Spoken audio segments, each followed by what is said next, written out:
Hello guys and welcome to episode 58 of the Beat Your Backlog Podcast, a podcast discussing the thing gamers like to put off, get to another day, and oh yes, will definitely beat later their backlog. I'm your host Adam and today we are jumping into a PlayStation first party game that you may not have heard of or really even remember because it released way back in 2012 and it was a very rare thing in the video game world, and it still kind of is today because it was released originally exclusively on the PlayStation Vita, and that game is Gravity Rush. And when the game released back in 2012 in February, hopes were quite high for it because it released just 2 months after the Vita itself launched. I think the Vita launched in November 2011, something like that. And when it did eventually go live, Gravity Rush seemed to review quite well, with it currently sitting at an 83 on Metacritic, and reports at the time claiming that the game sold relatively well too, with it selling around 200,000 units by August of 2012. The game even went on to be remastered on the PlayStation 4 a little bit later, I think it was in 2015, by the prestigious remaster studio Bluepoint, who were very famous for doing the remake of the Demon's Souls PS5 remake a few years ago, and I think the Shadow of the Colossus remaster / remake as well, so quite a very big prestigious studio. And the game even went on to get a sequel in 2017 called Gravity Rush 2, which released on the PlayStation 4. But the question might be for you, what exactly is Gravity Rush? What is it like playing on a PlayStation Vita in 2025? And is the game worth your time? Well, let's find out in this week's episode of the Beat Your Backlog Podcast. But before we get into the episode, I would like to remind you that you can support the podcast on Patreon. If you do, you will gain access to all of my content 24 hours early, and you will unlock the Beat Your Backlog bonus vault, which will be filled up with exclusive podcast episodes only for Patreon supporters. Currently, there are 2 episodes up already. The first one is about my favorite Nintendo games released on the Nintendo Switch, and my second one is my top 10 indie game list ever. And that's the first time I've ever put one of these lists together, so go and check out the episode there because it was a great episode. If you are interested in supporting my one-man show, head over to patreon.com/beatyourbacklog and click the link in the description of the episode. You can also follow for free on Patreon. You don't have to support monetarily. You can just click the like button there and it will let you follow, and then you will get my content as soon as it goes live to everyone all in one place if you already are a Patreon supporter. Speaking of Patreon supporters, I would like to say a massive thank you to my Patreon supporters, Hopple and Kazapi. And if you decide to support, thank you very much for supporting. Now on with the show. And we'll start off as always with the story. And in this story, you awaken in a dark, dirty alley surrounded by tall, brick-built factories. You have no idea who you are or where you are, but have awoken next to a strange-looking cat that decides to follow you as you make your way out of the alley. When you eventually leave the alleyway, you find the city in utter chaos as a large, violent-looking storm is ravaging the buildings. A man shouts to you, claiming that you are like the Crow Girl and should use your superpowers to save his son, who is trapped in their house close to the storm. Just as he says this, the mystic cat that has been following you has its eyes light up, seemingly imbuing you with power. A power that lets you manipulate gravity to fall in different directions and even run along walls and ceilings. With your newfound power, you platform your way up to the broken buildings of the city to save the boy. You do manage to save him, but as collateral damage, the man and the boy's house is destroyed by the storm, which they are not very happy about. And this sets you on your path to find out who you are, why you are tied to this magical cat, and how to win back the loyalty and goodwill of the citizens of the city called Hexaville, I think it's pronounced. And the story in Gravity Rush, it's a very, I would just say, it feels like it's kind of all over the place, and it feels very much like a video game story of its time. So in total, there are 21 chapters to play through, and kind of for various reasons that we'll get into in this review. I only actually played up to chapter 16, as we'll talk about later. Nevertheless, the 2/3 of the game that I played, the plot absolutely zigzagged from one direction to another, and you kind of found out that your character, which has now become called Cat, which I think is like the most laziest name for a character in a video game. It's like, you don't know your name. You have a cat next to you. Okay, we'll call you Cat. Such a funny name, but it kind of sums up the kind of storytelling and kind of thoughtfulness of this story. But anyway, as you discover, as you play through the game with Cat, you kind of go through lots and lots of different arcs. The first one is that you are helping the police force to catch a dangerous criminal by replacing priceless gemstones the criminal wants to steal with candy. You then meet a godlike character called the Creator, who teaches you new moves in exchange for helping him rebuild the broken off parts of Hexaville. Then you find another woman with the same powers as you, but for some reason she doesn't like you, and the two of you fight it out above the city. And then where I left the story off, I just got to the end of this sort of arc.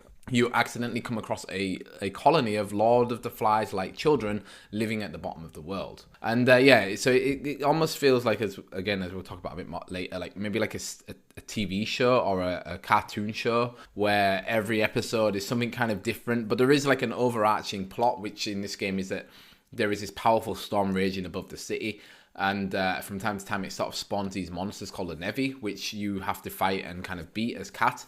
But yeah, throughout that very like loosely plot, as in these are the enemies that you get to fight, and this is the only thing that goes through the entire story, that you were fighting these enemies. The story is really all over the place, and feels like this is like episode 1 of the series, this is episode 2, this is episode 3, or episode 4 you kind of go back and sort of find out a little bit about Cat. Episode 5 you're in a completely different place.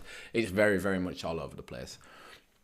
But to be fair to the story, though, it is told through some very nice cutscenes, which I was not expecting from a Vita game, and it also portrays the story through these sort of comic book style panels with character dialogue. So and it's really nice. Like they have these really nice comic, like exactly like comic book sort of stylized 2D art. But it's kind of nice how they obviously have balanced it with like not giving every single story beat a cutscene, because they probably didn't have like the resources from the PS Vita to just have lots and lots of story heavy cutscenes. So in the places where the story was less intense or less important, they just did these 2D panels, which was really cool. And also quite funny in this game is that they sort of created their own language. So there is some voice acting in it, but the language is sort of like what's it called, like Simlish, where it sounds maybe like Japanese, maybe like English, maybe like German, maybe like Dutch, maybe like French at sometimes, but there isn't just one. I'm almost positive, like I'm 100% positive it isn't Japanese what they're speaking in.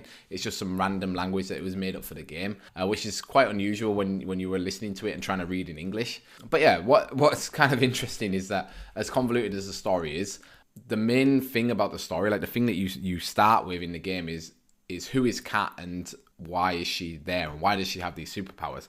And like I said, I'm pretty much like 3/4 of the way through, and up until this point there hasn't really been any sort of initiative from Cat to actually find out who she is or why she has this cat. The cat is now called Dusty, and why she's been given these superpowers.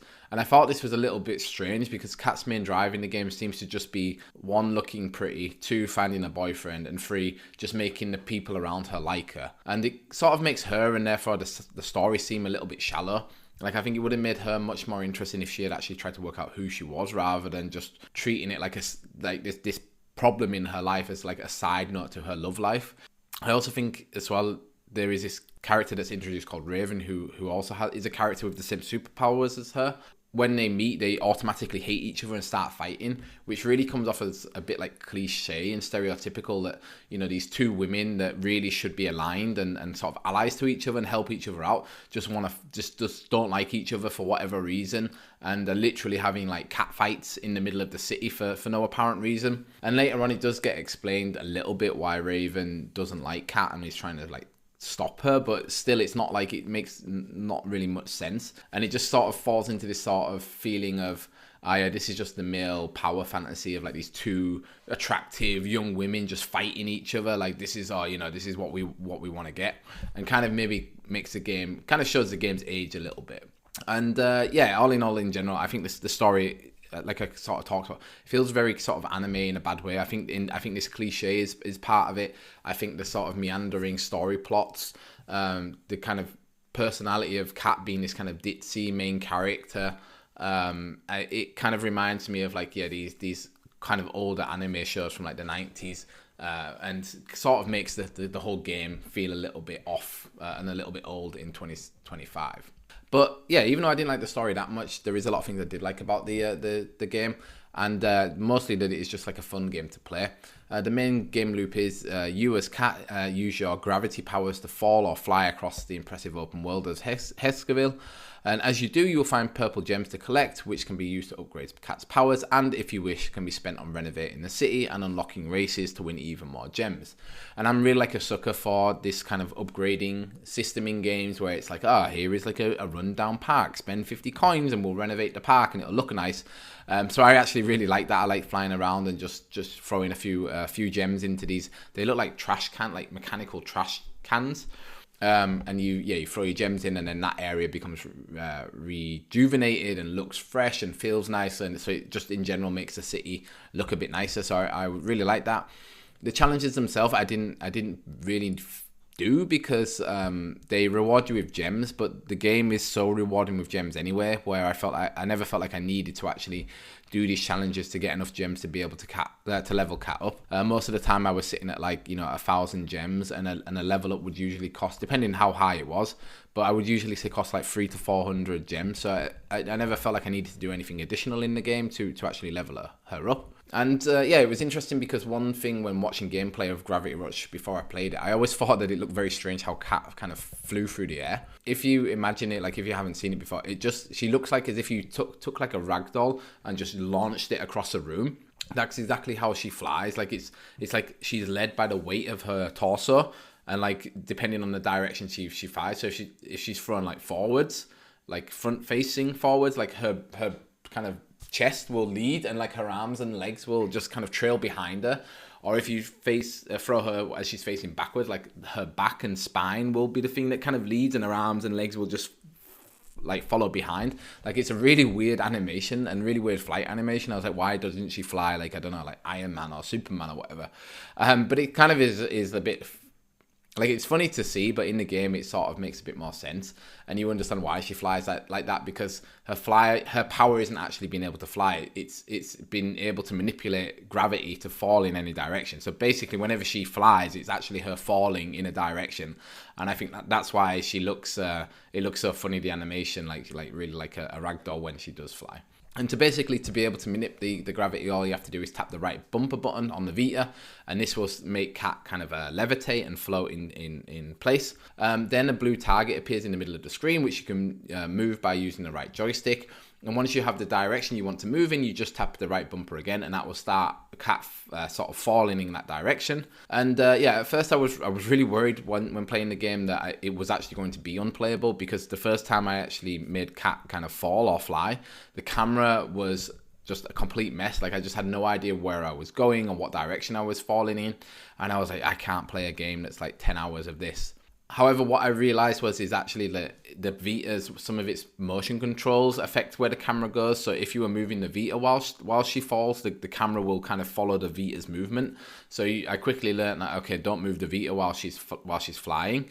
After about an hour or so of playing, and you kind of quickly learn how falling works and how you should use it, the camera becomes way less of an issue. It's like, usually I would say you should focus on where the character is when you're in a game like this where you're flying, but what you actually have to do is focus where you want to go and make sure that's kind of the focus and the thing that stays on the screen, and then it doesn't really necessarily matter what Cat is doing as she flies there. And quite helpfully, and which I think is like really clever, is that Cat's hair and scarf always show the direction of normal gravity. So if Cat's upside down, her scarf and hair will be pointing towards the ground. Like it will always flop downwards. So it gives you kind of like a good anchoring point to be like, okay, if you are a bit confused which direction you're facing or where you are, you can always look at her hair and scarf, and you'll know which way is down and which way is the normal gravity. And there's kind of like a quick, if you just tap the left bumper button, it will always just stop Cat levitating and will make her return to the ground. So she'll just kind of turn around and face the direction with her feet where the ground is, and then go back to the ground. So that was always like a quick way of like resetting, like where am I, which direction is the camera supposed to be facing if you had problems. And yeah, Cat can only fly for a certain amount of times. In the left hand corner of the screen is a stamina bar, which slowly empties as she flies. However, this is one aspect that you can use the gems to upgrade, and which is what I did, and felt like it was very well sort of balanced and thought through how long you can fly. And even in the instances where I couldn't, I ran out of stamina, basically what would happen is you would break off your fly and fall for a second, like free fall for a second or two, and then the bar would rejuvenate itself. So it sort of felt like if you had a long distance to go, you were you were going up in an arc, and then you would hit the peak, fall a bit, and then you would be able to boost yourself back up and keep flying. So even though there was stamina, it wasn't really like a big effect on the game in a sense of limiting how much you can fly. And I think this aspect of the game was fantastic. Like I love the gravity falling. It's a really unique mechanic. It's something that I've not really ever seen again in another game apart from in Gravity Rush 2. Which is why I thought it was very strange that there is one level in the game where the developers sort of decided to nerf this power. And it's kind of weird because it means that like most of the time during the level you are just fighting with the camera and the level design to more or less just stop yourself falling off of the world. So it would be like, you would have to jump across a gap, and usually you would just use your gravity power to do that, and you would be fine. But in this level, like the gravity gets reduced so quickly that there's no way you can make it, and that means that like because you've jumped off, you are just falling now, and the falling distance is really, really big. So if you fall, eventually you'll get outside of like this bubble where the gravity, your gravity stamina bar reduces really quickly, and then you'll get back to normal gravity. And then you just basically have to just shoot yourself up and just hope that you can get back up onto the ledge before your stamina runs out. And this takes like 4 or 5 attempts of you like going up, falling, going back up, falling, going back up again, falling, and going up and hoping that you can manage to get Kat over the ledge before her gravity runs out. And this level, I absolutely hated it. This was like the first time in the game where I was like, okay, I don't know if I want to play this anymore. I think it's honestly the worst video game level I've ever played. It was so bad. I literally had to like put the Vita down because I was like tensing it so much because I was so angry with it that I felt I was just going to snap the Vita in half. But yeah, luckily it's just one level and I did manage to soldier my way through it. But it was really like a question of like, am I going to play this game for much longer? Because the story wasn't really gelling with me, and also this was just very, very frustrating. It's like the camera, like I said, the camera isn't great at all during the game, but the feeling of the movement is really, really good. So you can kind of put up with it. But then when you get into the position where you're having to fight the camera and don't have the feeling of the cool movement anymore, you're like, this game is really, really bad. But yeah, like I said, I did manage to get through that stage and kept playing for a few more hours. That cutscene then kind of takes us on to the combat in the game. And as might be expected, combat in Gravity Rush is based around your gravity powers. So at the start of the game, Kat has a flying kick, which can be used to shoot across the screen and hit the Nevi, who are the enemies, in their weak points. So basically each sort of monster variant has like a couple of these red glowing eye like orbs that you need to destroy the enemy. So you can't just run up to it and punch. It's like you have to specifically hit this red orb and destroy it to defeat them. And depending on what the enemy looks like, they have them in different places, or they might have two that actually look like eyes, or they might have 2 on different sides of their bodies, and you have to destroy all of the red orbs on them, all of these weak points to actually beat the enemy. When Kat uses her sort of flying kick, there is some kind of auto aim, so if you're close to the red weak point, it will just let you hit it and destroy it. But also you can, so if it's like a moving enemy, like there are some flying enemies that sort of move around in the air in a pattern.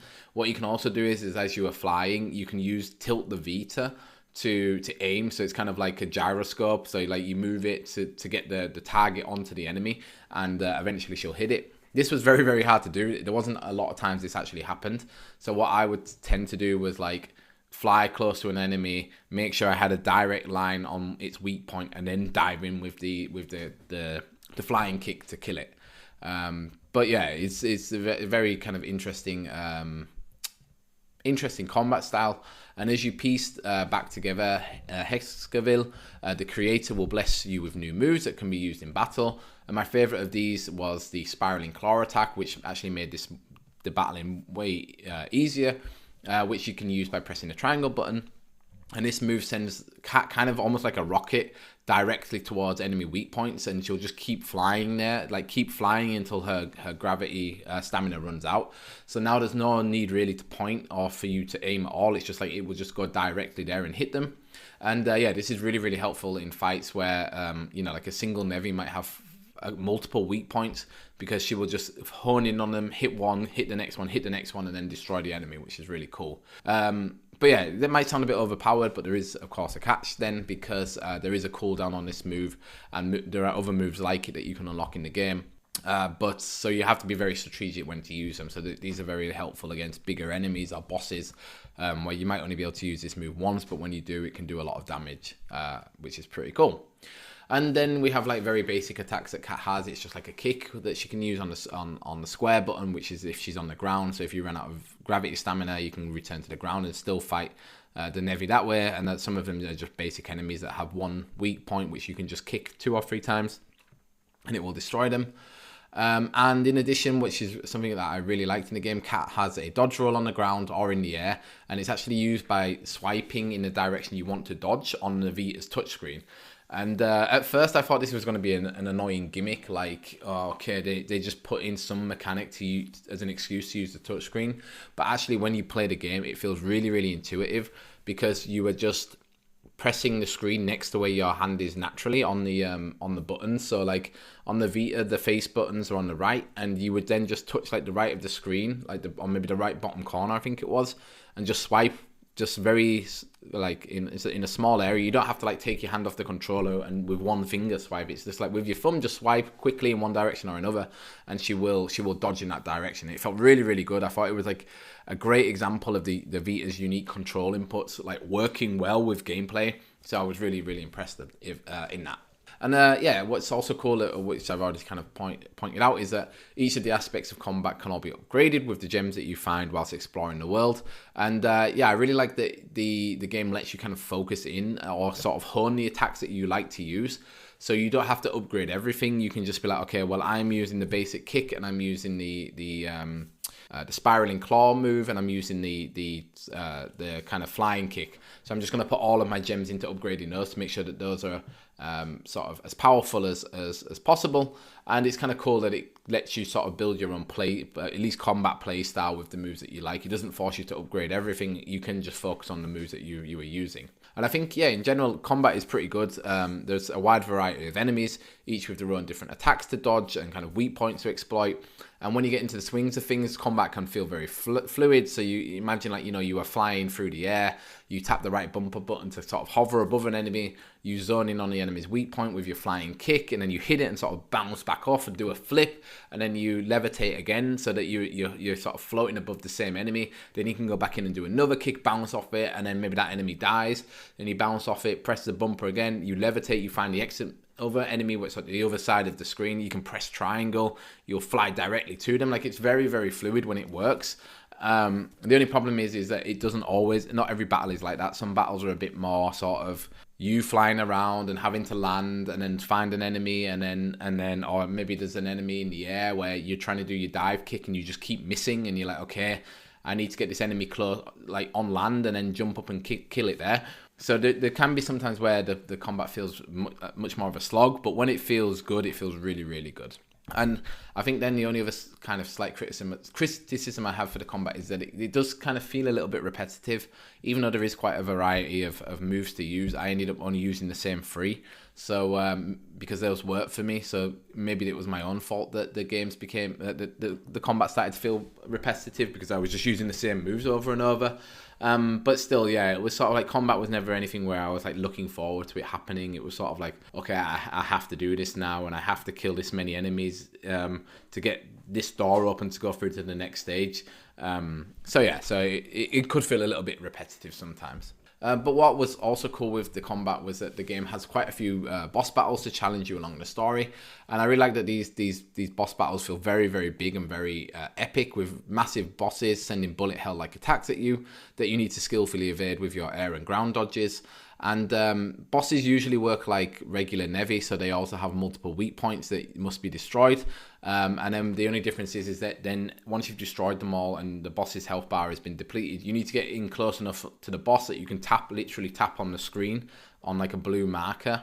And once you tap on it, then Cat and Dusty kind of go into like sort of like a Super Saiyan. I can't remember what it's called, but you know where Goku and Vegeta like touch their fingertips together and meld into one character. It's kind of like that, where they sort of become this one like kind of feline beast to destroy whatever enemy you're facing. And it's kind of cool. It's like in general, I thought the boss battles were quite great. They were sort of semi-difficult. I wouldn't say difficult, but there was some challenge to them. Like I said, a lot of it was like planning your timing for when you were going to go into attack, because usually the bosses would attack with bullets in sort of clouds. So they would fire a lot of bullets and then there would be a break, and then they would fire a lot of bullets and then there would be a break. And you obviously have to move in and when they aren't firing, and then when they do fire, you have to make sure you get out of the way of them before you go in to attack them again. So there was a little bit of strategy to them. There was one that was a little bit annoying called it was like a dragon style Nevi called Nushi, that takes a long time to beat because it is a flying enemy, and being precise with hitting its weak points is quite hard when an enemy is moving a lot. So this meant that this was one of the instances where the battles dragged on. It dragged on quite a while, where you're like, okay, I've got one more to hit. I just lost my stamina. I'm waiting for my stamina to regen and I'm stood on a ledge. But now he's flown to the other side of the map. Now I have to fly all the way over there. By the time I get there, my stamina's gone. So then I have to land again, wait for it, and hope that he hasn't flown away too far. Otherwise, by the time I catch up to him, my stamina will have gone again. Yeah, there was instances like that, and all you're really trying to do is hit this very small weak point on the back of his head, which became a little bit of an annoyance. But most of the other boss battles I thought were really good. And the other thing that I thought was really good is the game. It's the art of this game. It's very, very impressive for a PlayStation Vita game that launched back in 2012. I think the character models look great. They're very expressive. They're really well animated. And I think this is shown mostly in the game's cutscenes, where, like I said earlier, they're used sort of sparingly, but they show the most important points of the story, and each of them was interesting to watch. Like, again, was very sort of without really much dialogue, portrayed the emotions of the characters really well, and was really a complete surprise for me. I was not expecting to see cutscenes in this game, so it was nice. In addition, as we talked about before, the artwork in the comic book panels looks very, very good. And it literally reminds me of a comic book. And there's there's a cool feature where if you move the Vita whilst you're looking at them, it will add like a parallax sort of animation effect to them. So if you tilt the Vita to the right, then all of the pictures and the panels will shift to the right as well. So it kind of feels very very dynamic, the story. And is again just like a nice little touch that they didn't necessarily need to do. But yeah, they still managed to incorporate one of the Vita's unique features, which was cool. Furthermore, the world, though being on a small screen, looks massive and feels interesting to explore, with each new region you unlock being thematically completely different to previous regions. Also, the world feels very alive, with NPCs wandering around the city, doing their day-to-day tasks like shopping and relaxing in a park. And I think the only thing that really dates this game, sort of from an art style perspective, is its color palette. The game is very, very brown and grey and feels sort of grungy and dirty. Like, it reminds me a lot of other games from Sony that released at the end of the PS3 era and the start of the PS4 era. Like, if you think of games kind of like Uncharted, The Last of Us, Infamous, The Order 1866 or 1886 or whatever it's called, everything just seemed to be a bit darker, and again, like, the colors were way less vibrant than games tend to be now. I do just think this was sort of a style of the time, but it's sort of a style that to me hasn't really aged that well. In addition, the sounds in this game feel very epic too. I wasn't, kind of like the cutscenes, I wasn't expecting the sound to be as good as it is in this game. I'm not sure if they are orchestral, but they do sound very orchestral, the tunes, and they really remind me of more kind of expensive to make JRPGs like Fire Emblem, Three Houses, and Xenoblade Chronicles 2. Like, they're really on that level. It's another pleasant surprise for this game, and it may show me that I am definitely underestimating games that release on the PlayStation Vita. But yeah, it has a really, really nice soundtrack. And sort of like to conclude, though there were a few issues I had with this game that made me not want to finish it, I definitely do want to check out Gravity Rush 2. Like, I really would like to see if the story is more engaging and if the game, if it feels a bit more modern with its story, because it was released 5 years after the original. And I would also really like to see how the gameplay feels on a more traditional controller on a bigger screen with updated graphics, because I think it would be interesting to see if the camera is as bad as it is but as sort of unhelpful as it is on the Vita. And I think it's definitely going to be one of the first games that I play once my kind of no new games for 6 months challenge ends in June. And I do think in general Gravity Rush really points out how good the PlayStation Vita is as a system, and it really makes me want to play more of Sony's first party games on it. I think the only other game I have is Uncharted Golden Abyss. I do want to check out more Vita games, more Sony ones, because like I said, I think I may have been underestimating Sony's first party titles on the system, because I used to play a lot of indies on it, but never really any of Sony's first party games. So if you have any suggestions for games that are good on the Vita, do let me know. And I'm even thinking like I might do like a Beat Your bonus episode just on the Vita itself, because I think it's such an interesting platform, and I really, really enjoyed playing it. So that leaves us with the question of, should you play Gravity Rush? And honestly, no, I don't think you need to play Gravity Rush unless you already have it sitting on your backlog and want an excuse to dust off your Vita, just kind of like I did. The game is impressive for a title that launched on the PlayStation Vita in 2012. It does feel like a full video game and not just something that was trimmed down to work on a handheld device, like how a lot of handheld, like Sony first party games felt like on the PSP. It has a large, detailed open world to explore, a unique gravity bending mechanic that has not been seen since, some beautiful, if slightly outdated art that looks great on my Vita's OLED screen, and the combat is fun and engaging, if a little simple and repetitive. However, for me, the story is what brings the game down, and is ultimately the main reason I never finished playing Gravity Rush. The plot lines are all over the place, reminiscent of a long-winded anime from the 90s, and Kat as the main character is uninteresting and a little shallow, falling into the ditzy blonde stereotype of that era. Nevertheless, I'm intrigued by Gravity Rush 2 and have added it to my to-play list. And if this review has piqued your interest in Gravity Rush, but you don't already own a Vita or the game, then perhaps Gravity Rush 2 would be the better jumping off point. And yeah, guys, thank you so much for listening. This has been episode 58, and I would really love to know if you guys have played Gravity Rush or Gravity Rush 2, and if so, what did you think? Or is it maybe still on your backlog to beat? You can let me know. Also, do let me know if you own or did own a PlayStation Vita, and if you did or do, what were some of your fondest memories playing the Vita, and were you on that kind of Vita Island back in the day? And if you have any suggestions for Vita games that I should check out next, please do let me know, and I'll do my best to kind of source those games. I think you can still buy stuff on the Vita shop, I think. I'm not 100% sure, but yeah. So no, if you have any suggestions, please do let me know. There are multiple ways you can let me know and give me suggestions. If you're a Spotify listener, you can let me know by commenting on this episode. And if you're listening elsewhere, you can let me know on social media by @ing me at Beat Your Backlog on Blue Sky, or at BYB_podcast on Instagram. Or, of course, you can just join the Discord and kind of talk directly to me and the Beat Your Backlog community there. And just so you know, the next episode of the podcast will be going live for everyone on Friday the 28th of March, which will be the day after after this podcast goes live on all other podcasting services, and will be about a new game that we have developed inside the Beat Your Backlog Discord server, called Beat Your Bingo. And the idea is that the game is to try and help more people finish more games on their backlog and kind of beat their backlog.